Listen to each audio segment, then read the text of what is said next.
Bismillahirrahmanirrahim.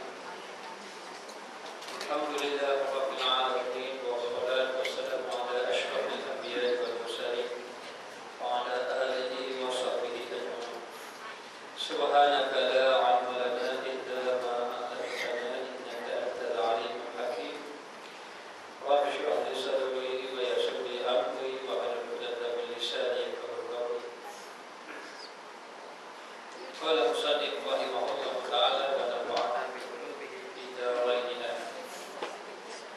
Dan ada pun satu ginya maka bahawasanya meriak dan ujub itu kebinasaan yang amat besar yang jatuh pada sekejap mata ataupun sekelip mata. Sekejap itu hanya sekelip mata. Maka orang yang melakukan amal ibadat, yang mana ibadat yang dilakukan itu ada perasaan riak, ada ujub, maka rugi sahaja. Maka ibadat yang dilakukan itu dikira sia-sia. Maka penyakit riak dan ujub ini umpama barak yang ada di dalam hati, di dalam tubuh manusia. Lama-lama ia memberi kebinasaan kepada tubuh tersebut. Maka demikian penyakit riak dan ujub ini menyebabkan amal ibadat seseorang tadi binasa. Maka yang membinasakan amal tadi, riak dan ujub tadi, dan amal ibadat itu boleh hilang sekelip mata saja dengan datangnya perasaan riak.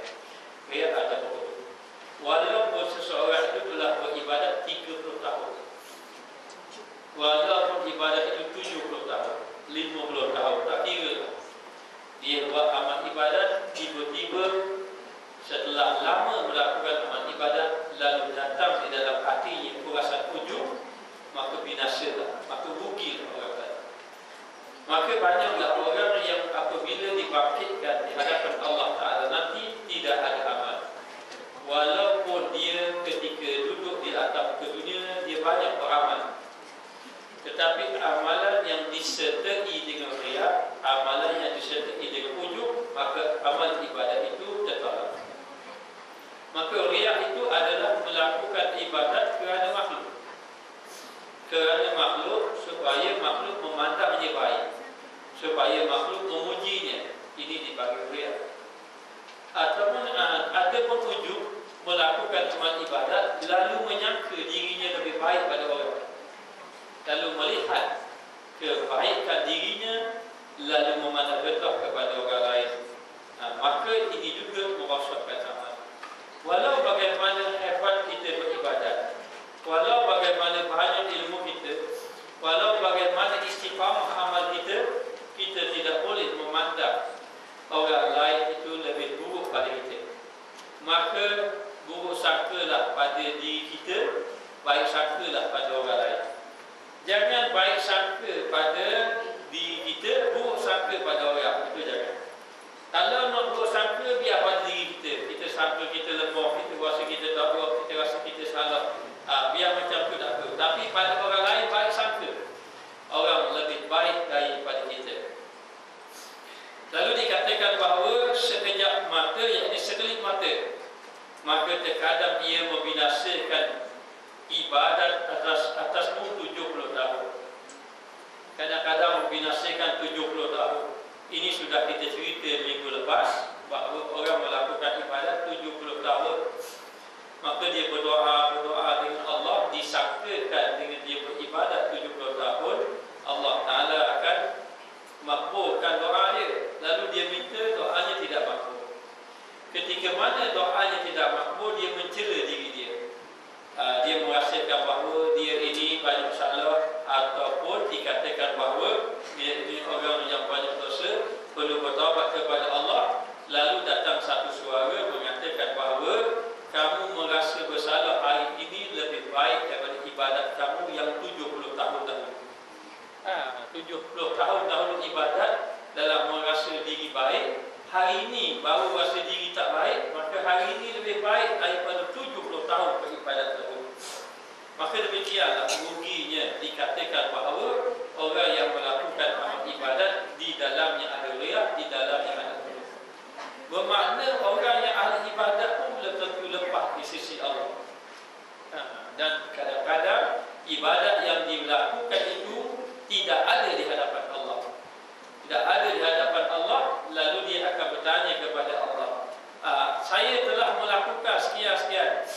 Masa datang ke dunia saya ada baca Quran.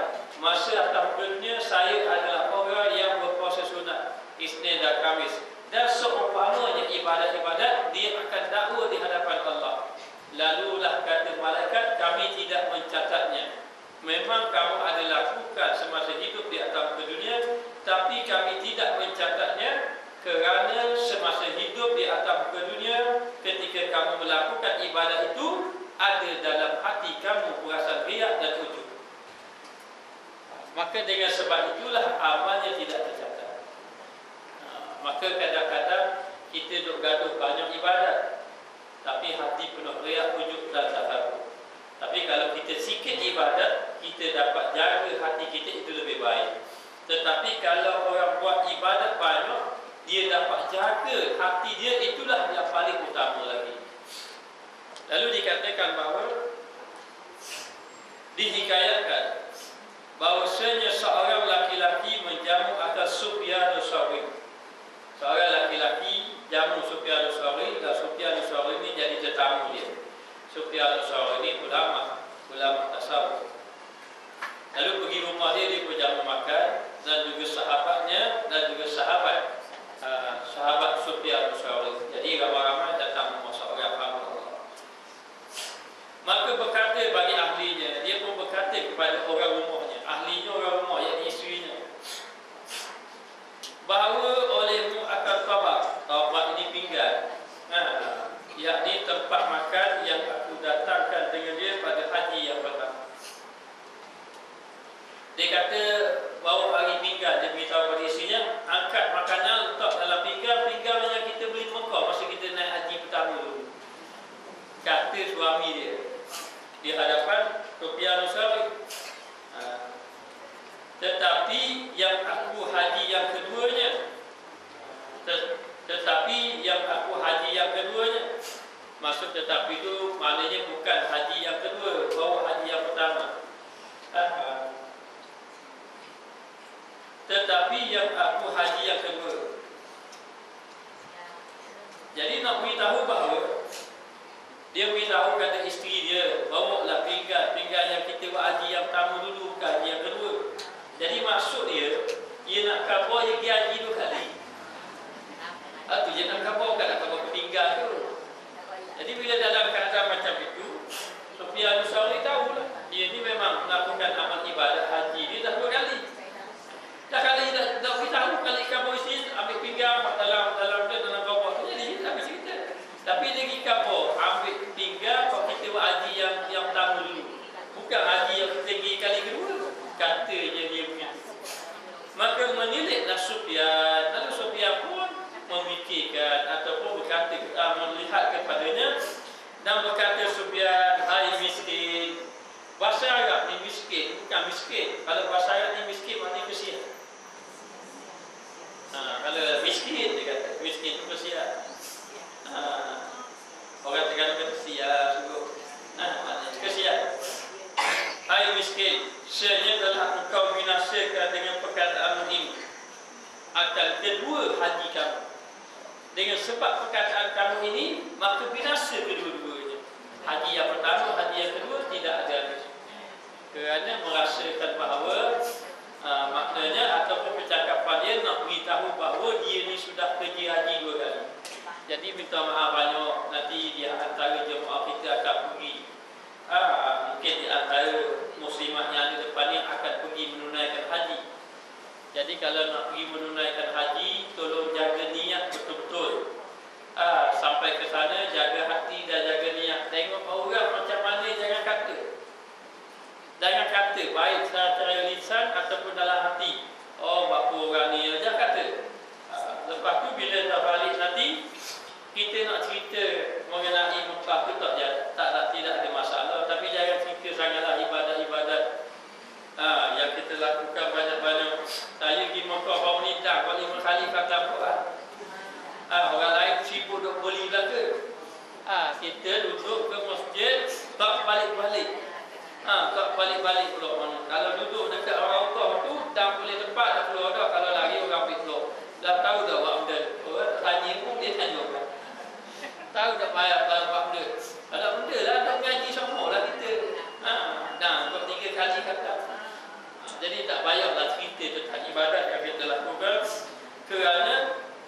Semuanya itu akan membatalkan amal. Maknanya. Sebab itu setengah-setengah orang saleh dia memang suka menyembunyikan ibadatnya supaya orang tidak memujinya. Dan memuji orang ini bukan membawa kebaikan, kadang-kadang membawa kerosakan kepada orang yang kita puji. Dan memang sifat manusia suka dipuji. Suka dipuji. Kan bagaimana orang, kalau orang puji dia kan rasa lain sikit. Maka orang yang suka dipuji sebenarnya di dalamnya ada sifat ujub. Ada sifat ujub. Maknanya dia ujub ni kagum, takjub pada diri dia. Dia rasa dia hebat. Kadang-kadang dengan sebab apa? Dengan sebab pujian-pujian yang orang beri pada dia, dia merasa diri dia hebat. Akhirnya batal amal ibadat dia. Inilah rugi serugi-ruginya. Maka jadilah dia letih saja dalam mengerjakan ibadat. Itu kita minta jawab. Dan jalan yang lain pula, bahawasanya sekurang taat yang sejahtera daripada riak dan ujub ada baginya pada Allah Azza wa Jalla daripada harga yang besar.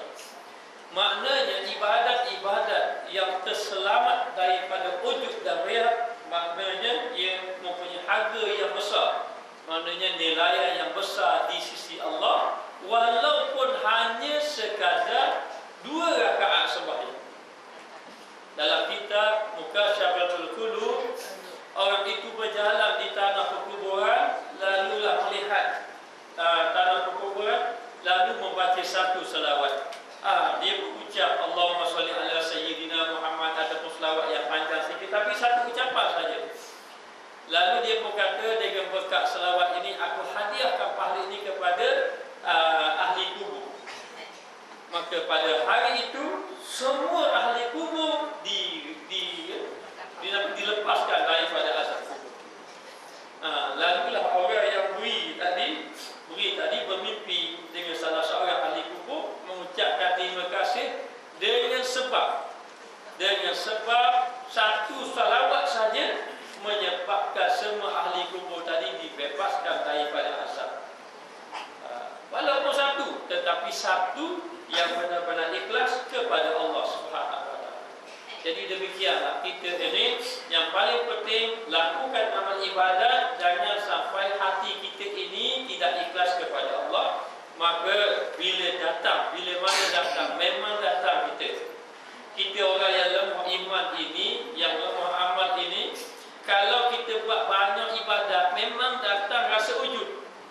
Adakah datang rasa ujub itu berdosa? Datang. Kita tak nak tolak kesian dia tak. Dia akan datang. Hanya kita merasa suka dengan perasaan tadi, dan kita rasa memang kita baik pada orang, itu jadi rasa habis. Maka bila mana datang, maka kita ini istighfar kepada Allah. Sebab itu dia katakan bahawa kalau boleh sembunyikan amal kita sebagaimana kita menyembunyikan dosa kita. Adakah rasa bangga nak cerita dosa-dosa? Jangan banggalah kita ada dosa itu. Orang biasa tak, orang lelaki dia berbangga-bangga. Ampun masa zaman muda dulu tebel. Maknanya orang tak tanya-tanya, untuk cerita-cerita. Maka kita ini ibaratnya kalau kita membuka ibadat kita, menceritakan kepada orang lain, gambarkan bagaimana kita ceritakan kejahatan kita. Itu yang pertama, maknanya sembunyikan ibadat sebagaimana kita menyembunyikan kejahatan kita, kesalahan kita. Adakah kita suka kejahatan kita didedahkan? Tidak suka. Adakah kita mahu nak dedahkan kejahatan kita? Tidak mahu. Maka begitulah kita tidak mahu dedahkan kebaikan kita. Yang kedua, kena ingat, kenapa kita ini tidak perlulah menceritakan, sebab kebaikan yang kita buat, boleh jadi kita sembahyang 20 rakaat malam tadi contohnya, ataupun kita baca Quran 2 juzuk malam tadi, itu hak hari kita rajin. Hak hari kita malas sebenarnya banyak lagi. Maknanya bila dibandingkan dengan kelalaian kita, dengan ketaatan kita, maka kita fikir macam mana kita nak berbangga dengan ibadat kita, sedangkan kelalaian kita itu lebih banyak daripada ibadat yang kita lakukan. banyak mana sangat 20 rakaat? Maknanya berapa minit sangat 20 rakaat dengan kita tengok cerita Hindustan. Contohnya, tak mana kita ataupun dengan kita buat perkara-perkara yang melalaikan. Jadi akhir sekali kita akan fikir, adakah ibadat yang kita buat banyak kita dah rasa baik? Belum lagi sebenarnya balik lagi kelalaian. Yang ketiga, yang kita buat ibadat banyak-banyak tu, yang kita rasa buat ibadat banyak tu, kita dapat pastikan ke Allah Ta'ala terima. Yang kita rasa nak bangga, Allah banyaknya ibadat aku, baru ni pergi Mekah, baru ni ada kat 20 kali buat umrah. Maknanya ketika semua Allah tawaf semua dia tiap hari. Ya tiap hari tu tawaf semua tu. Orang lain tak puasa, kita puasa. Habis cerita. Dah yang kita buat ibadat-ibadat yang banyak itu, kita confirm ke, kita pasti ke Allah Ta'ala terima. Ada orang yang tak pergi Mekah pun dapat pahala dibandingkan dengan orang pergi Mekah. Kisah muwafaq, kisah yang dia simpan, dia kerja tukang kasut, dia simpan duit, cukup-cukup duit nak pergi ke Mekah, tiba-tiba tengok jiran dia itu lapar, tidak makan. Kerana jiran dia makan bangkai, masuk makan bangkai, binatang yang tidak disemulai, boleh jadi mati kena lagu apa, dia pun ambil sikit, masuk sedap kau bau. Dia masuk, tapi dah tahulah maknanya. Dia masuk, dia punya bau dia sampai kepada rumah muwafaq. Kebetulan isteri dia ini hamil. Jadi rasa nak makan sama dengan jiran, maka dia tahu gitu, dia pergi minta lah jiran dia. Minta jiran dia kata halal bagi kami, haram bagi kamu. Makanan dia halal kami, haram kamu, dia separuh-separuh halal haram. Maggi pun tak tahu dah.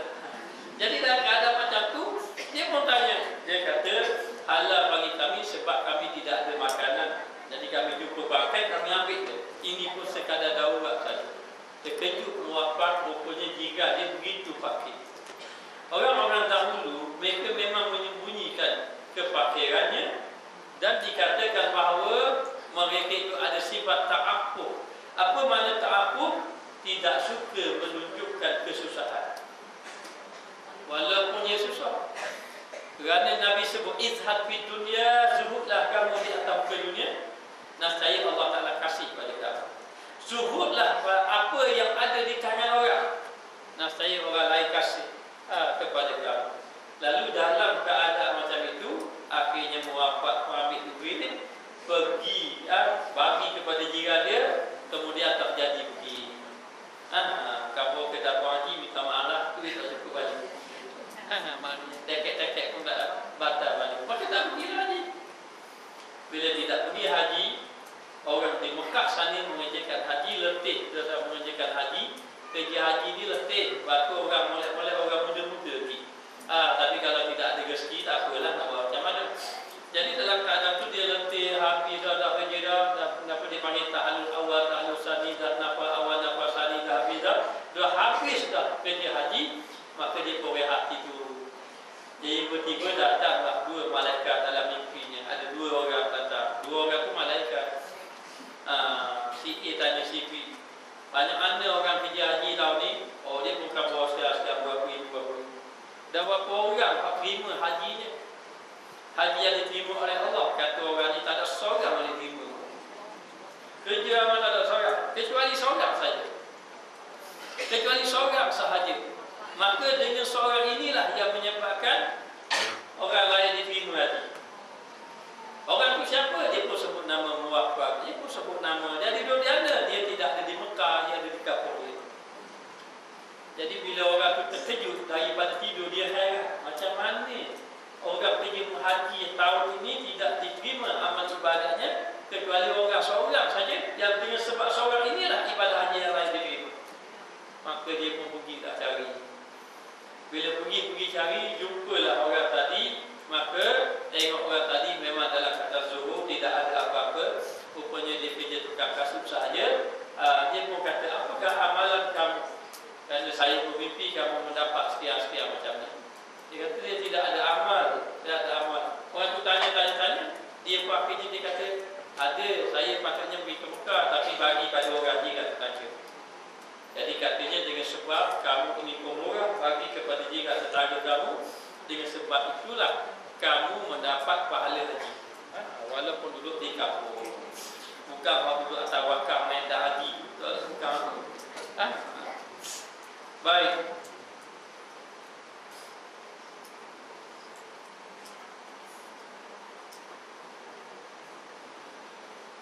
Daripada harga yang besar lagi amat mulia, bagi amat mulia barang yang tiada hingga baginya kalau amal ibadat itu memang tidak ada riak dan ujub. Sebab itu ibadat sunat ini kita memang afdal. Buat ibadat sembunyi-sembunyi. Sebab itu ibadat malam ini afdal. Ketika itu kita dengan Tuhan sahaja, lah jauh daripada riak, jauh daripada ujub. Kecuali datang dalam hati kita, mari berasa ujub itu, kita kena beristighfar. Dan kebanyakan taat, dan dikira banyak taat, walaupun ibadat dia sikit, tetapi bila tidak ada riak, tidak ada ujub, maka dikira ketaatan yang banyak, umpama pahala yang banyak. Apabila mengenal akan dia daripada kebinasan ini, tanggal ke tinggal tiada harga baginya. Kalaulah dikatakan bahawa kalaulah orang itu melakukan amal ibadat, dalam dia melakukan amal ibadat ada ujub, ada riak, ada sombong dan sebagainya, maka tidak ada apa-apalah amal ibadat dia, melainkan didapatkan akan dia Allah Ta'ala atas barang yang diriwayatkan daripada Ali radhiyallahu anhu. Sebagaimana yang dikatakan oleh Sayyidina Ali radhiyallahu anhu, bahawasanya katanya tiada sedikit amal bagi Allah Ta'ala, dan betapa di sedikit amal yang makbul. Maknanya apa? Sedikit saja amal ibadat orang itu dikabulkan oleh Allah Ta'ala, walaupun ramai orang melakukan amal. Ramai orang melakukan amal ibadat, tapi yang diterima oleh Allah sedikit saja. Sebab apa? Orang buat amal ibadat banyak-banyak, sikit aja diterima. Kerana sedikit saja orang yang selamat ibadatnya daripada ujub dan riak. Riak dan ujub ini satu penyakit yang susah nak kita atasi. Jadi ramai orang buat amal ibadat, sedikit saja yang diterima oleh Allah. Moga-moga yang sedikit itu termasuk dalam kita semua, insya-Allah. Sebab itu kita ni kena banyak istighfar. Kena banyak istighfar. Kemarin itu ada orang bagi rumah, ambil saya, tak pergi jumpa dengan seorang ni orang tua tu, dia ada rusuk, kotor je baju dia. Lepas tu seluruh pun cari-cari. Tapi sahabat saya ini ada jumpa orang ni lain pada orang. Tapi kalau tengok orang, memang dia macam orang yang tak betul lah maknanya. Dia ajak saya pun pergi kedai tu, orang tu datang ada jumpa juga. Bila dia bercakap, Masya Allah, ayat Quran hati cerita, tengok pada dia tu tak sangka orang akan tengok dia begitu saja. Jadi dia kata amal ibadat hari ini, orang amal ibadat hari ini tak ada apa-apa. Kita dengar pun dia takut. Bila akad takbir pada Allah Ta'ala ni patutnya memang masih kasih suka sangat kan? Tapi hari ni orang ibadat jadi ada gitu, orang pakai mayang pakai itu. Banyaklah kata-kata dia yang menarik. Lepas dia balik, saya kata ni muka orang cala-cala orang. Ni orang yang boleh jadi orang yang sudah dekat dengan Allah Subhanahu Wa Taala. Jadi cerita dia katanya kalau dia kena apa-apa, kereta rosak, dia bawa kereta. Umur dia saya rasa dalam 60-70 gitu. Abu Bakar dah lagi. Bawa kereta. Kereta rosak, semayang tu nak taubat. Mana kereta tu memang tak semayang dah. Kereta dia tu semayang tu nak taubat, kereta rosak. Maknanya jaga dia. Jaga dia. Jadi nak beritahu bahawa dikatakan bahawa akhir-akhir kita ni melakukan amal ibadat, payah nak lepas daripada penyakit-penyakit hati. Orang duk sibuk nak ibadat banyak. Kadang-kadang kita duk sibuk ke zahir sahaja. Maknanya soalan-soalan orang tanya bab zahir saja. Tapi nak tanya macam mana nak dapat ikhlas dan sebagainya itu jarang. Maka dikatakan bahawa saya tanya dia nak istiqamah ni macam mana? Nak istiqamah dalam amal, payah kita nak istiqamah dalam amal. Dia kata kalau kita nak istiqamah dalam amal ini, kena istiqamah dalam belajar. Macam mana kita belajar untuk istiqamah, nak amal macam mana? Istiqamah dalam belajar, istiqamah dalam duduk bersama dengan orang soleh. Lepas daripada itu, istiqamah dengan doa. Sebab dia kata doa ini dia kata besar. Sampai dia kisah-kisah doa ni menghidupkan orang mati. Dan tujuan doa apa dia tanya kita? Tujuan doa apa? Tujuan doa tu dia kata nak tarik rahmat Allah. Balik duduk bawah kita nak tarik rahmat Allah. Maka dia kena istiqamah doa.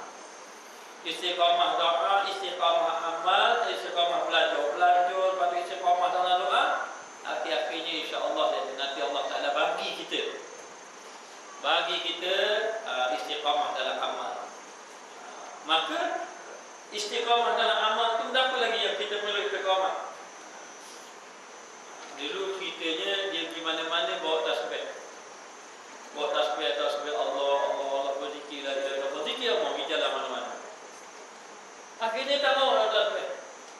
Dia kata saya tengok pokok ni ingat Allah, tengok rumah ingat Allah Ta'ala kata.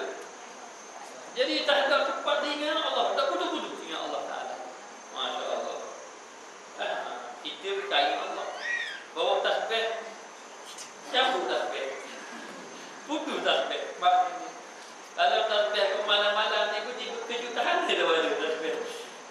Jadi nak beritahu bila sudah ingat Allah Ta'ala, baru segera dia kata dalam ibadat kepada Allah. Lepas tu dia tanya lagi, ibu amal ni apa? Ibu pada amal zikir.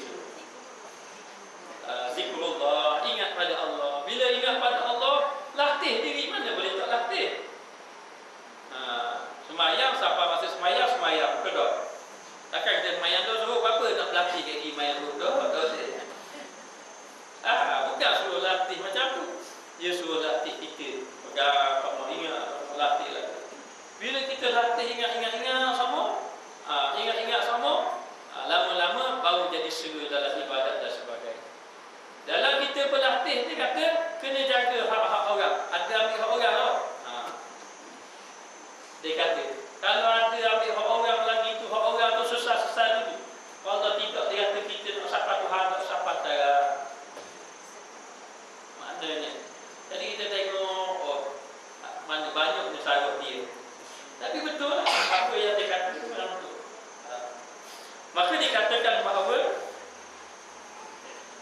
sedikit sahaja amal yang diterima oleh Allah Subhanahu Wa Taala, makbul itu terima. Dan ditanyakan An-Nakhai daripada amal baginya, apa pahalanya? Katanya apabila diterima tiada berhingga pahala. Orang yang amal ibadat, bila mana amal ibadat dia tidak ada ujub, riak dan sebagainya, bersih, maka amal ibadatnya sangat banyak pahala. Walaupun dia semayang 2 rakaat, tak kira lah ibadat apa pun. Dia baca Quran, dia berzikir dan sebagainya. Lalu ulama dia suruh apa? Dia kata, apakah amalan yang pasti Allah Ta'ala terima? Ada amalan lain boleh jadi terima, boleh jadi tak terima. Maka amalan yang pasti Allah Ta'ala terima selawat Nabi. Selawat Nabi, kita ingat tak ingat Allah Ta'ala terima, maka disuruh kita selawat.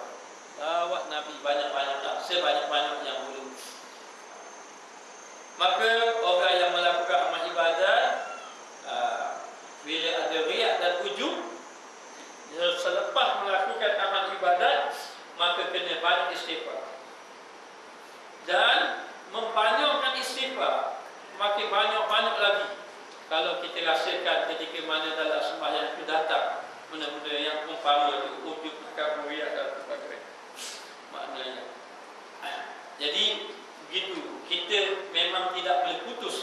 daripada istighfar kepada Allah Ta'ala. Dan setengah ulama menyatakan bahawa seorang itu bagi orang awam macam kita, orang salib, orang yang nak jalan pada Allah, sebenarnya tidak boleh putus daripada taubat kepada Allah. Sama cerita dengan Pak Cik kemarin. Ada orang itu, dia ini ada musibah. Musibah ni selesai masalah, datang lagi masalah. Selesai masalah, datang lagi masalah. Jadi dia fikir musibah nak buat macam mana. Lalu macam-macam lah. Dia jadi ada orang teki ke dia, ada orang ni macam-macam. Kata Pak Cik tadi, mau begitu jalannya taubat. Jangan duk sibuk orang. Biar orang teki kita, biar orang fitnah kita, jalannya taubat. Bila mana kita tidak bertaubat kepada Allah, dia kata Allah Ta'ala uji. Tujuan Allah Ta'ala uji, Allah Ta'ala nak kita dekat dengan dia, kerana kita duduk jauh dengan dia. Maka kita ini banyak hijab, banyak kotoran-kotoran dalam hati kita. Kotoran itu adalah dosa, dosa-dosa. Maka disuruh kita bersihkan dosa tadi dengan jalan bertaubat kepada Allah. Maka boleh kalau seseorang itu kita sayang pada dia dan dia ni tidak sembahyang umpamanya ataupun lalai pada Allah. Jadi umpamanya anak kita, umpamanya suami sebagai contoh, orang yang kita sayang, adik-beradik kita, kita tengok dia tidak sembahyang, kita tengok dia dalam keadaan dia tidak nak beribadat pada Allah. Kita nasihat zahir, dia tak ikut. Kadang-kadang dia marah kita, dia kata dia kubur masing-masing. Pasal cara hati mati ayat ada tak kena. Maknanya maka bolehlah seseorang itu istighfarkan untuk dirinya. Maknanya kita yang perlu istighfar, dia yang masalah. Kita perlu istighfar banyak maknanya, dan kita niat agar pahala istighfar ini untuk dia, ataupun kita niat bahawa istighfar ini untuk dia, supaya Allah Ta'ala ampunkan akan dosa dia. Baik, lalu dikatakan bahawa jangan kita duk sibuk juga nak istighfar ke orang. Kita pun banyak ke, maka kita istighfar juga banyak-banyak untuk diri kita, supaya hati kita dibersih, supaya tidak ada penyakit ujub dan riak di dalam hati kita. Lalu dikatakan bahawa dan daripada Wahab ibnu Munabbih, maknanya katanya dia ni orang tabi'in, dan dia ini mufti di Sanaa, Yaman. Katanya adalah pada orang yang dahulu daripada kamu seorang laki-laki mengerjakan ibadat akan Allah Ta'ala 70 tahun puasa. Katanya Wahab ibnu Munabbih menceritakan bahawa ada seorang laki-laki, dia melakukan ibadat, dia berpuasa 70 tahun. Puasa apa tu? Puasa sunat. Tak tahulah isteri kami ke 3 hari dah sebulan ke, maknanya maka dia berpuasa selama 70 tahun. 70 tahun lama nak beritahu puasa sunat. Puasa apa? Kita kalau puasa isteri kami baru 2 bulan, puasa sudah hati dah. Puasa sudah hati dah. Puasa isteri semua buat puasa sunat, puasa rasa dah tinggal dah. Siapkan berapa orang payah nak puasa ni. Maknanya awal dia boleh baru 2 bulan saja. Payah kita nak istiqamah. Sebab itu karamah yang paling tinggi sekali bukan karamah terbang atas udara, bukan karamah boleh pergi haji setiap hari, bukan. Karamah yang paling tinggi lah karamah istiqamah. Istiqamah dalam amal. Bukan semua orang boleh istiqamah, payah nak istiqamah. Jadi kita ni orang awam, bila mana kita lalai, kita tak boleh istiqamah, kita ingat kita balik semula. Jangan kita biarkan diri kita duduk dalam lalai kepada Allah Subhanahu Wa Taala. Lalu dikatakan bahawa 70 tahun puasa ia berbuka daripada Sabtu kepada Sabtu. Sabtu kan? Maknanya 1000 sekali ia buka. Jadi satu hari Dia puasa 6 hari. Allah lah boleh dah. Ke seminggu. Satu kepada satu. Seminggu sekali lah. Seminggu sekali. Dia berbuka. Berbuka maknanya tak puasa lah. Jadi dalam keadaan macam tu dia banyak berpuasa. Setahu saya yang banyak puasa ni ada 2 orang lah. Yang pertama yang di Kedah, yang kedua di Kelantan. Nama sama puasa ni. Maknanya puasa hamil. Puasa sama ni. Puasa lah. Dia selalu suka berpuasa. Maknanya puasa ni mujahadah. Maka dikatakan bahawa orang yang banyak mujahadah ini mujahadah masa hidup atau dunia, dia akan diringankan ketika sakarat maut. Kerana sakarat maut ini kadang-kadang dia mengambil kira mengikut nikmat yang banyak kita dapat. Banyak kita dapat nikmat, kadang-kadang sakarat maut itu berat. Tapi kalau kita banyak mujahadah, maka sakarat itu ringan. Tapi nak lebih ringan lagi, biar orang itu hatinya betul hidup dengan Allah, insya-Allah akan dipermudahkan oleh Allah. Lalu dikatakan bahawa dia seminggu sekali saja berbuka, kemudian dia puasa, maka menuntut ia kepada Allah Ta'ala satu hajat. Dia pun berdoa kepada Allah satu hajat, maka tiada diberinya, maka tiada dimakbulkan oleh Allah. Sedangkan dia sudah puasa lama. Kita ni kalau kita sembahyang hajat, tiba-tiba makbul, malu nak rasa kerana sabit sembahyang hajat kita. Kalau kita baca kisah-kisah orang dahulu, maknanya mereka hajat hari ni 20 tahun bawah. Tapi kita ni memanglah gaduh-gaduh. Sebab tu kita nak anak kesek malam ni botak, main hajat, esok-esok. Nabi Musa alaihissalam dia berdoa supaya Allah Ta'ala hancurkan kerajaan Firaun. Allah Ta'ala jawab serta-merta. Doa Nabi Musa makbul. Bila makbul? 40 tahun. Hari ni doa Allah Ta'ala kata makbul, 40 tahun baru kerajaan Firaun jatuh. Lama sebenarnya. Jadi kalau kita berdoa tolak dapat tu juga bertolak saja. Allah Ta'ala tetapkan. Maka tiada diberinya, maka berhadap ia atas dirinya, maka dia pun tengok atas dirinya. Hadap ni dia rujuk, dia tengok atas diri dia. Dan berkata ia daripada pihak kamu datang, yakni taksir. Dia pun kata bahawa dia ni banyak cuai. Taksir itu cuai. Dia pun kamu ni cuai. Dia kata diri dia, dia tengok atas diri dia. Dia kata kamu ni cuai, orang yang lalai pada Allah. Padahal dia puasa dah 70 tahun. Minggu sekali je buka. 70 tahun dia berpuasa, doa tak makbul, dia pun tengok diri dia. Oh, dia ni orang yang lemah, orang yang cuai, orang yang lalai kepada Allah Ta'ala. Kerana jikalau ada kamu kebajikan, nascaya diberikan hajat. Kamu ni orang yang lalai kepada Allah. Kalau kamu tidak lalai, Allah Ta'ala makbul doa kamu. Dia kata gitu. Imam Ghazali pun dia suruh, dia ajar kita cela diri kau. Ketika kita nak sembahyang sunat taubat, lepas sembahyang sunat taubat dia ajar kita.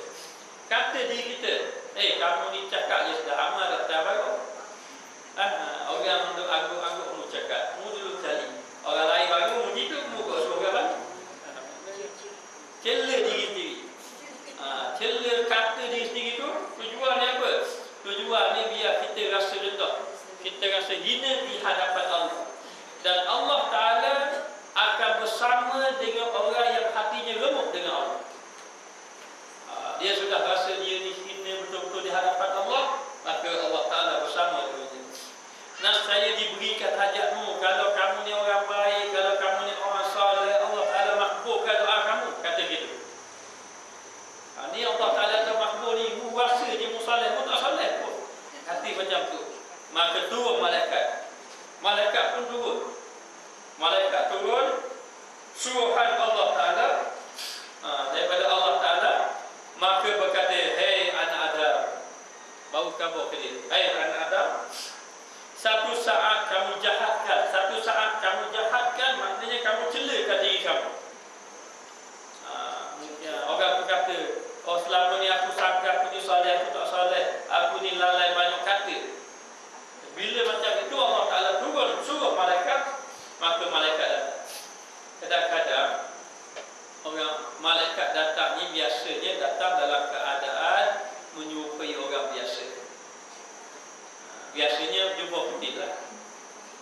seputih gitu. Dan tidak ada nas lagi saya jumpa malaikat daripada kaum wanita saja. Mana hadis-hadis semua daripada lelaki. Maka ulama menyatakan bahawa kalau seorang itu kata malaikat itu lelaki, maka fasik. Kalau seorang itu mengatakan malaikat itu perempuan, maka kafir. Kerana perempuan tidak ada malaikat menyerupai perempuan. Tapi kalau kata lelaki, itu fasik sahaja. Tak malaikat, tidak lelaki, tidak perempuan, tidak ada lelaki perempuan, maknanya dia tidak seumpama kita, tidak seumpama manusia. Maka dikatakan bahawa satu saat engkau jahatkan dan engkau celakan dan engkau taksirkan diri kamu kepada Allah. Taksir ni merasa diri kita cuai, asal taksir cuai ataupun lalai.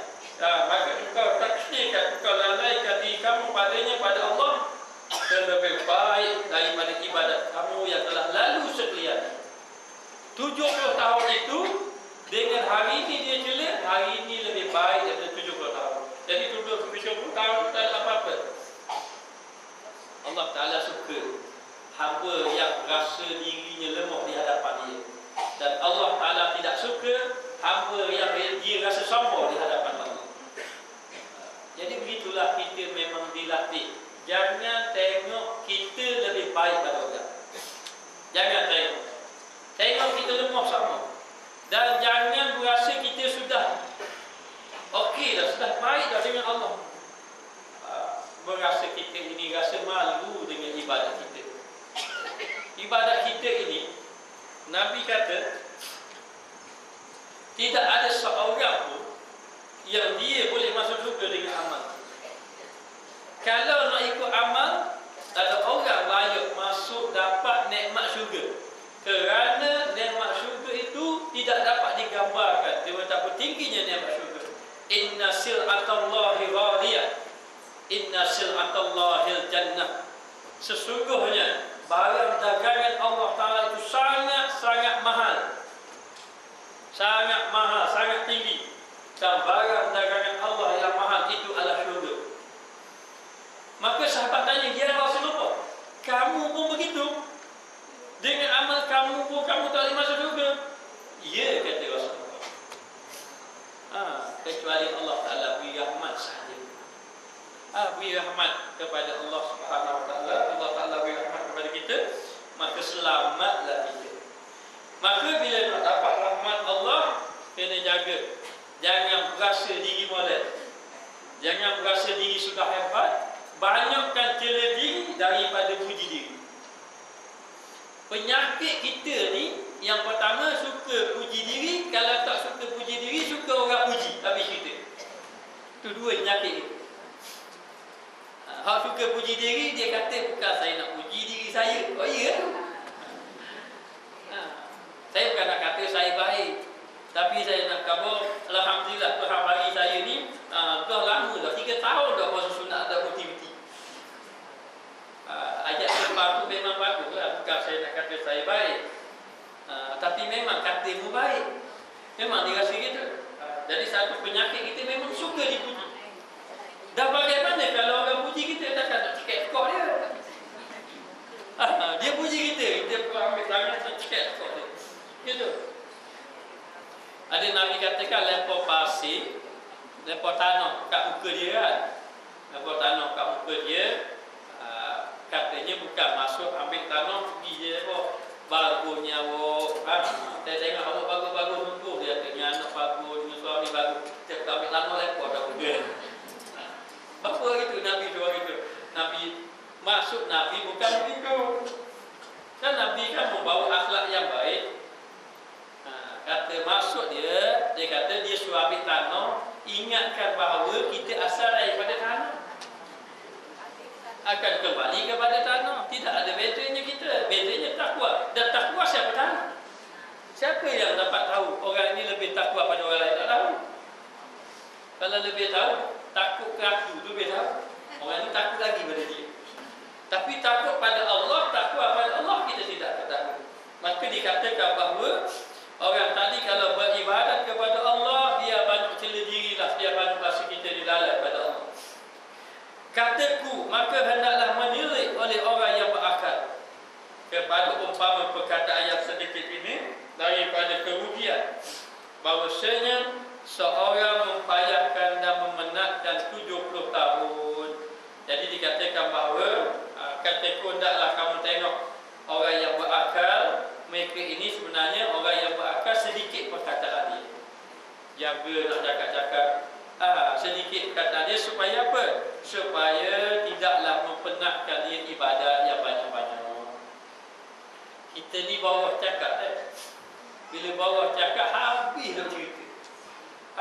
Ini yang payah ni. Maka kita kena jaga. Biarlah sikit cakap.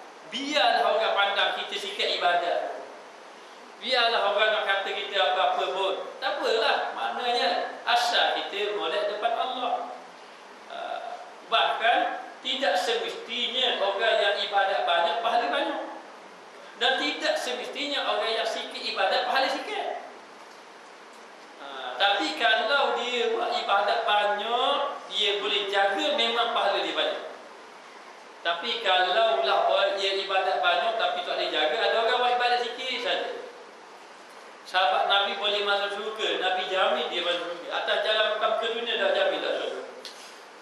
Tanya Abdullah bin Umar, tanya kenapa amalan? Tak ada amal benda. Mayang malam ke apa-apa tak ada. Tak ada orang tua dah, dia uzur dah, jadi tak mampu nak buat ibadat banyak orang muda. Dah tanya amalan dia. Amalan dia hanya menjaga hati. Dia jaga hati dia ni, tak terus saka ke orang, tak rasa jahat saka pada orang ni tak. Nak pergi-pergi pada orang tak tahu. Dia jaga hati je dengan makhluk, dia jaga hati je dengan Allah. Tak ada amal banyak pun. Tak ada amal banyak, tapi Nabi sebut dah dia. Masa tu dia datang ke dunia lagi. Mari dah Nabi kata kayak dia orang masuk ke pintu tu ada syurga. Masuk kawan tu tengok orang dua je masuk. Maknanya kok salah orang tu Nabi tolak dia masuk. Nabi kata pula hari yang lain pula. Mu nak tahu dia syurga, mu tengok orang masuk ke pintu tu. Tengok masuk orang yang sama. Masuk orang yang sama. Betul ke dia ni? Betul ke? Nabi sebut lagi. Kena juga orang yang sama juga. Abdullah bin Umar tak puas pergi rumah dia. Boleh tak? Saya nak bermalam rumah Pakcik. Silakan, tak apa. Duk tidur malam tu rumah tengok. Dia semayang tu duk malam. Pak tidur. Macam kita lah. Lepas tu baca Quran. Dah banyak baca Quran sikit-sikit je. Semayang ibadat sunat. Ke dia banyak infak? Tak ada. Ada banyak infak. Tanya dia kenapa? Jawapan dia menjaga hati. Maknanya, tapi kalau boleh ibadat banyak lagi baik. Jangan kita guna ayat buat ibadat banyak pun kalau tak jaga hati buat benda. Dah kalau ibadat sikit kita boleh jaga hati, belum tentu lagi jaga. Tapi boleh buat ibadat banyak lagi baik. Seperti Ali Zainal Abidin, kalau boleh tipu dia baguslah. Dia tak banyak mana, satu hari 1000 rakaat je. Allah, 1000 rakaat macam mana dia beribadat? Banyak betul. Tak apa. Sebab apa? Sebab dia lazat nikmat. Kalau orang tanya macam mana dia boleh semayang sampai ke pagi tu, dia tak rasa letih. Pasal tanya lah letih. Letih orang joget pagi tu tanya. Letih tak joget pagi tu tanya waktu. Pasal tanya orang semayang. Semayang ni duduk dalam nikmat dia tak? Melakukan amal ibadat kepada Allah. Kadang-kadang kita pun mari fikir Allah nak jadi. Daripada dulu sampai sekarang perangai tak jaya. Kenapa? Kalau boleh kamu tidur malam. Nak beribadat tapi tak jadi, memang tidur ke malam. Tidur pukul 1, pukul 2 nak tidur. Kadang-kadang tak sedar. Jawapan dia apa? Kerana kita ni lemah, banyak dosa, lalai, kadang-kadang berat untuk melakukan amal ibadat kepada Allah Subhanahu wa taala. Lalu dikatakan bahawa dan yang lain berfikir ia sesaat yang satu. Maknanya dengan berfikir dia satu saat. Inilah yang dikatakan bertafakur satu saat lebih afdal daripada ibadat 70 saat. Sebab tu disuruh kita bertafakur, mengingatkan dosa-dosa. Lepas tu mari kembali fikir balik tentang kita, tentang umur kita. Kadang-kadang dengan fikir ni cepat membangkitkan kita melakukan amal ibadat kepada Allah.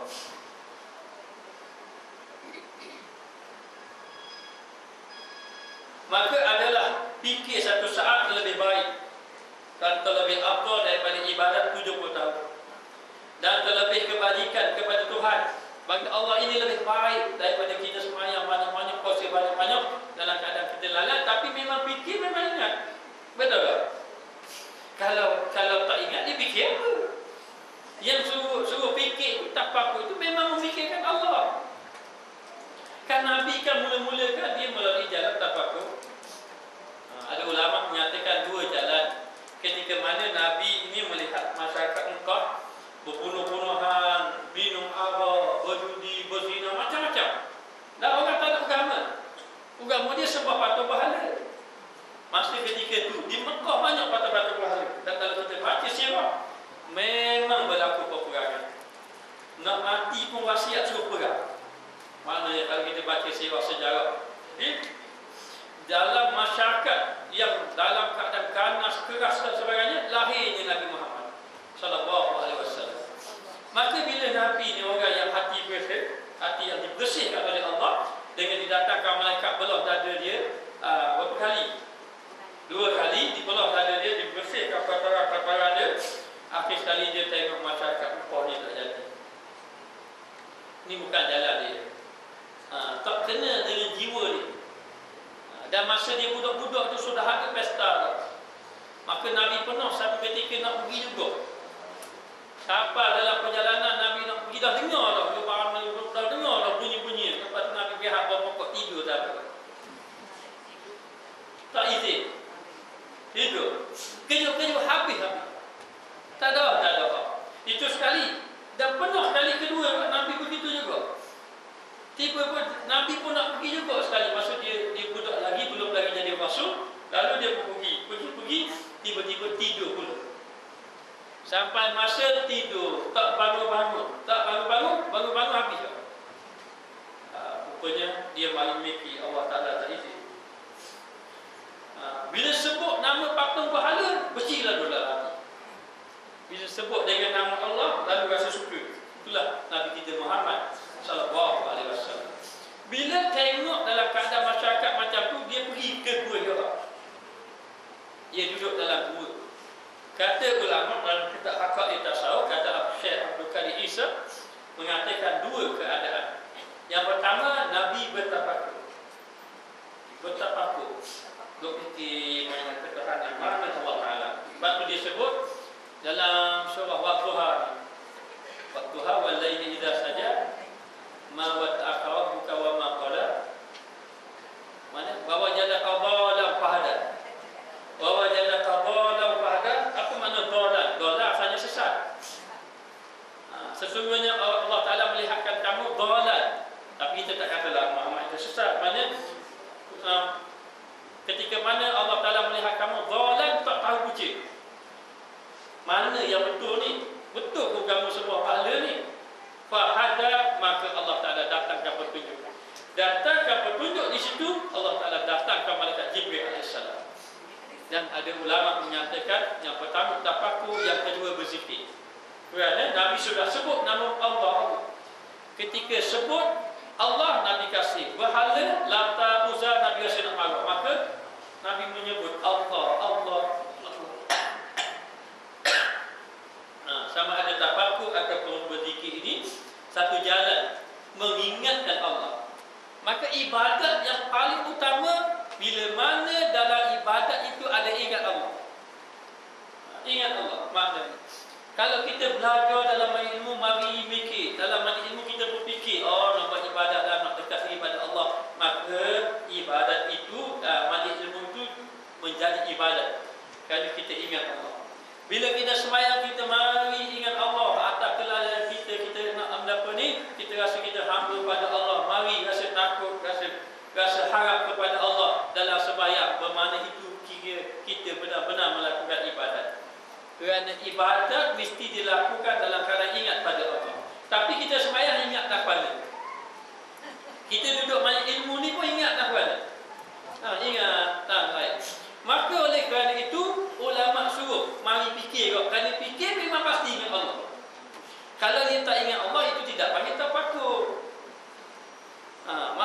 Sebab tafakur itu disuruh kita mengingati Allah dengan ingat amal kita, dengan ingat kita punya tanggungjawab kita di hadapan Allah Ta'ala, sehingga datang rasa insaf kepada Allah. Hari ini kita fikir dosa kita sampai membangkitkan amal lebih baik daripada amal yang sebelum pada ini kita lupa pada Allah. Atau banyak mereka itu bertafakur, memikir dan sebagainya. Kemudian dikatakan bahawa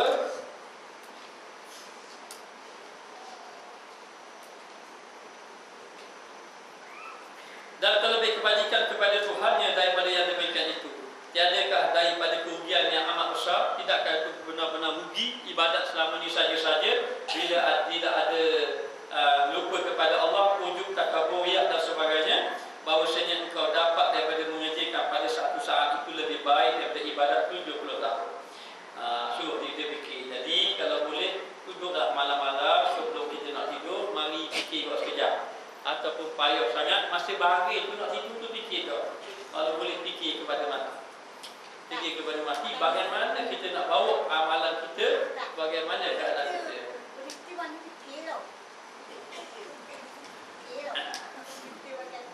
Maka dikatakan bahawa pada satu saat itu yang lebih baik daripada 70 tahun, dan engkau tinggalkan akan dia yang demikian itu.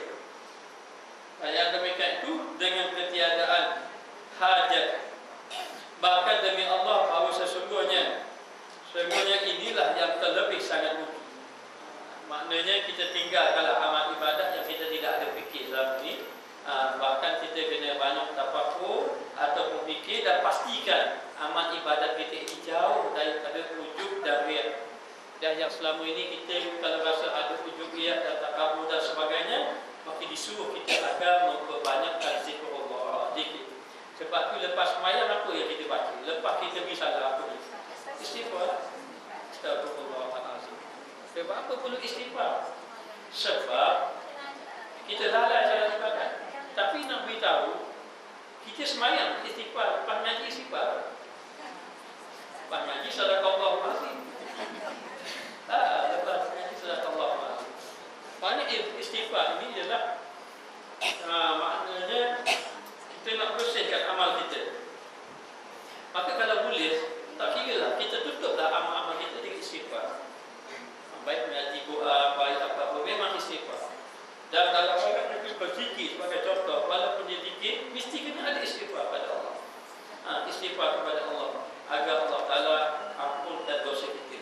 Dan kita ini, bila kita beristighfar, maka dia akan menyucikan segala kotoran-kotoran yang ada di dalam hati kita.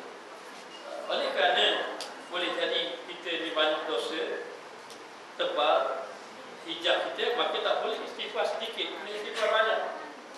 Nabi dia istighfar ada riwayat 70 kali, 100 kali. Adakah Nabi itu istighfar hanya 70 kali, 100 kali? Tidak. Nabi ini sentiasa beristighfar, ingat kepada Allah, dan hati Nabi tidak pernah lupa kepada Allah walau satu saat. Hatta dalam tidur pun Nabi ingat Allah. Tak sama Nabi dengan kita. Kita tidur memang tidur sungguh. Tidur sungguh, tak ingat pun. Tetapi Allah Ta'ala jadikan Rasulullah tidur dia tu tidur mata je, hati tak tidur. Maknanya kalau Nabi tidur, orang beri salam Nabi dengar. Dan dalam kitab kelebihan Muhammad, kelebihan Rasulullah, Nabi tidak berdegur, Nabi tidak menguap, tidak ada. Nabi tidak menguap, tidak berdegur. Allah Ta'ala beri kepada baginda Rasulullah. Hatta dikatakan bahawa ketika mana orang Nabi tidur, sahabat Nabi datang, Nabi beri salam, mula Nabi tak jawab. Akhirnya sahabat Nabi balik, Nabi pun bangun. Nabi panggil balik. Sahabat katakan, kamu tidur ya Rasulullah? Rasulullah kata, aku tidur mata je, hati tak tidur. Hati tidak tidur. Jadi kalau orang duduk dalam kerja mata itu mungkin tidur mata saja, hati yang tidur. Apa yang dia sampaikan. Baik. Maka dikatakan bahawa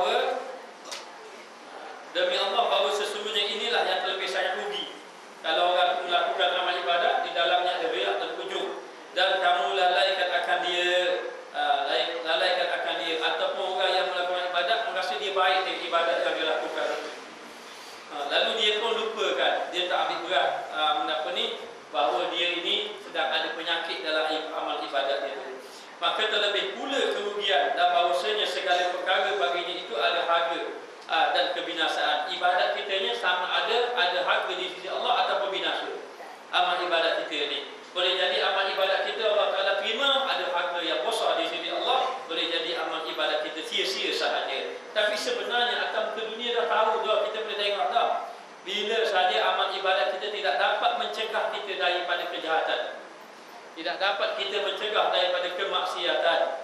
Bahkan kita ini kadang-kadang lemah. Dan bahkan ulama ada mengatakan, nak tahu tanda muni baik dengan Allah ataupun tidak, ada ulama beri tanda. Apa dia tanda dia? Tanda dia kata yang pertama, kalau bila mana kamu nak buat kebaikan, maka akhir sekali tak mampu nak buat kebaikan. Walaupun bersungguh-sungguh nak buat kebaikan. Itu yang pertama. Yang kedua, kamu bersungguh-sungguh nak meninggalkan maksiat. Habis kan nak tinggal maksiat, tapi sampai masa kamu tak berjaya juga buat maksiat. Walaupun bersungguh-sungguh. Dan yang ketiga, kamu putuskan kamu dengan Allah dengan tidak berdoa pada Dia. Tidak salah sebenarnya. Sahabat saya dia kata dia doa dia kata ada benda yang tak boleh nak tinggal, dia kata dia berdoa sampai merayu-rayu. Ustaz dia kata anak merayu-rayu. Tiba-tiba Allah Ta'ala temukan seorang penasihat dia, jadi boleh tinggal. Lah mana tu merayu-rayu? Allah lama Ustaz. 5-6 tahun doa sama kita. Dah benar sabar. Kalau Allah Ta'ala, kalau kita nak buat satu ibadat, banyak dah kita rancang nak buat tak berjaya. Kemudian ada benda, kita kata saya ni nak kamu cakap-cakap nak diam tiba-tiba dok juga, cakap juga. Tak faham sudah apa. Jadi nak beritahu, dari nak tahan juga, dari nak jaga juga. Habiskan tak usaha, habiskan tak istighfar. Itu sudah hari tanda. Tapi jangan putus yang ketiga. Jangan putuskan kita dengan Allah dengan doa. Ngadu pada Allah, doa ya Allah ya aku memang mampu buat maksiat ni. Tolonglah aku gini. La haula wala. Buat lagi, usaha lagi. Doa lagi. Kalau tak putus doa, bermakna ada kebaikan lagi dia.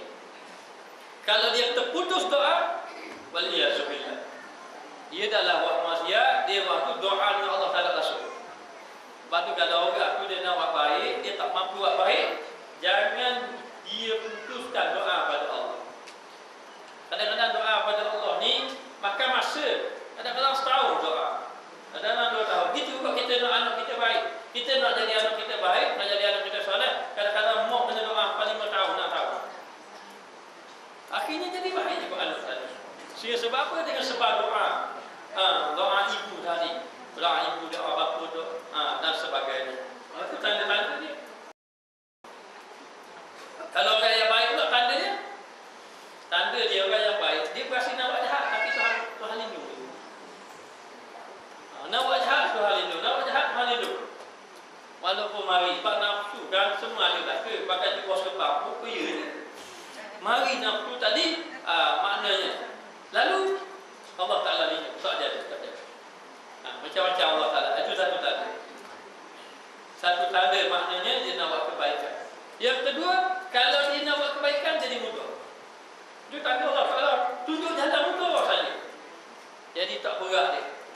Dia nak puasa sunat, tak puasa sunat. Kita berapa kali nak puasa sunat? Menarik tak? Malah niat dah. Malah niat puasa sunat. Esok juga. Pagi saya memikir, puasa niat sama. Dia dapat pahala niat ke apa. Bagi yang makan memang tak boleh lupa. Itu maknanya. Yang kedua, dia asyik dengan doa kepada Allah. Yang ketiga, dia tanda-tanda orang yang baik di sisi Allah Ta'ala. Baik, lalu dikatakan bahawa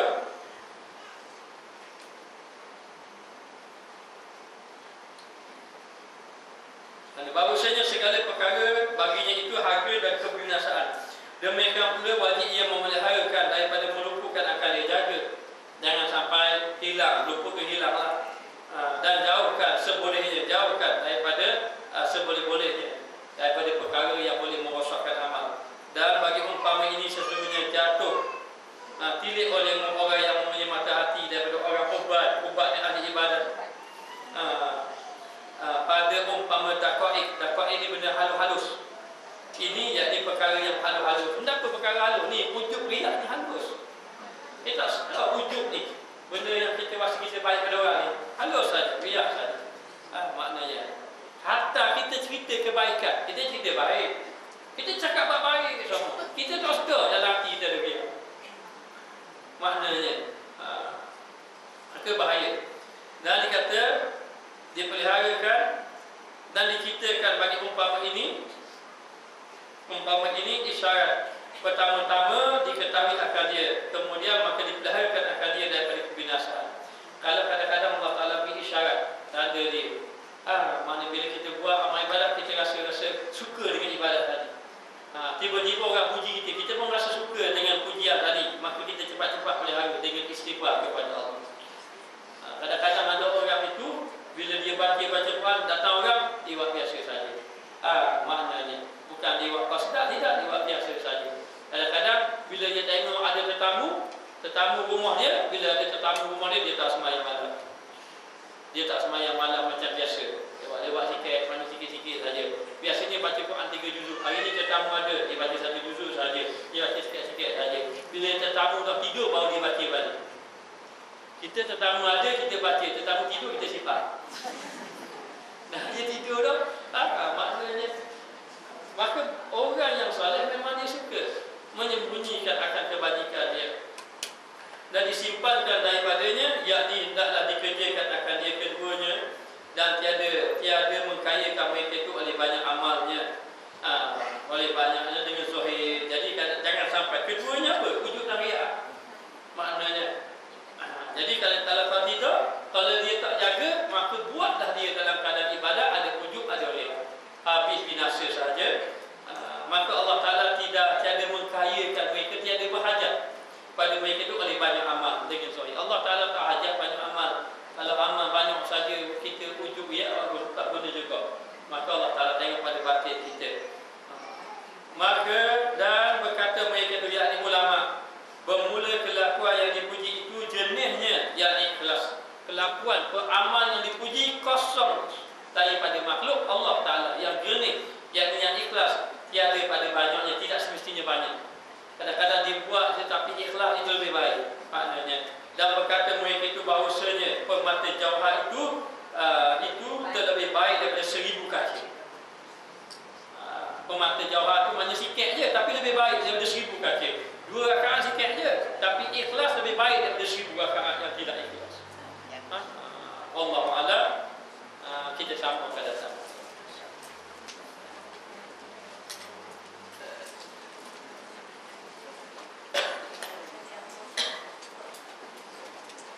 Bismillahirrahmanirrahim.